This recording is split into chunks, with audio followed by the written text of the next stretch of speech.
Hi, you deserve the salary that you want, but you have to be strategic about how you ask for it.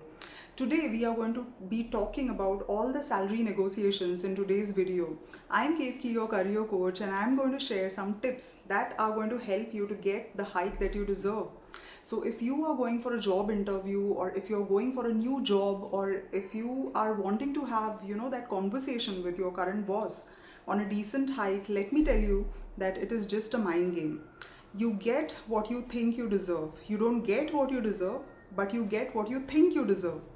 So, if you don't think that you're capable enough, then obviously no one is going to give that money to you. Yeah, nobody is going to give that hike to you. If you keep on working hard, at your job and you never asked your boss for a raise, then obviously you're not going to get that money.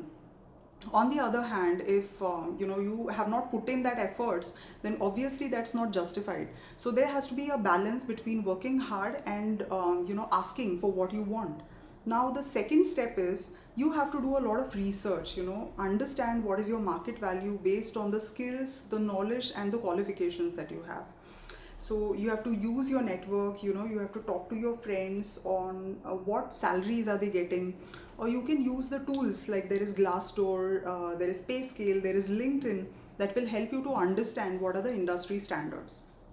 For example, if you are a data analyst with 3 years of experience, you should be knowing what is the average salary of a data analyst with 3 years of experience. Yeah, so you need to start building your case. You need to start building a list of achievements that you have done for the company. Build a list of the portfolio that proves that you deserve that kind of a salary.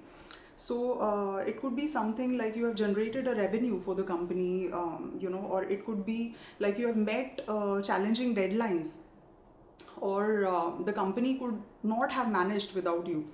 So when you have that conversation with the employer, you need to be very confident. Ask relevant questions and build up your case. Like you can ask questions like, do you feel that I have performed in the past 6 months? Yeah. So secondly, when the recruiter asks you what are your expectations, you can give them a range, between X and Y. Now those X and Y have to be related to the industry standards. The range has to be very reasonable according to your qualifications and experience that you bring to the table. So don't be too pushy. Also remember that there are so many ways that you can get compensated, like in terms of flexible working hours, or child care or home maintenance, or it could be relocation charges or training reimbursements.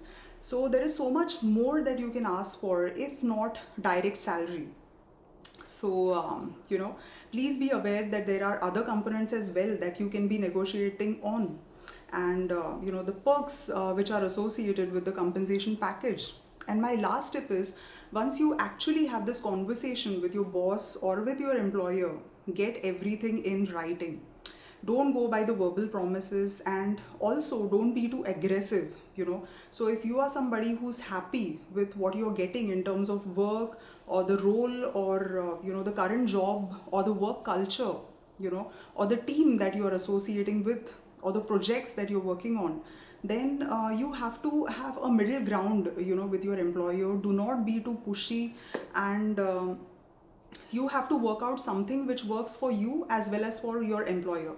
So get that in writing and think it as a request. So you have to find the right way, right tone and the right time to get that money. So it's all in your hands, and I wish you all the very best. For personalized coaching, you can reach me out at successlifestylehub01@gmail.com. Thank you so much.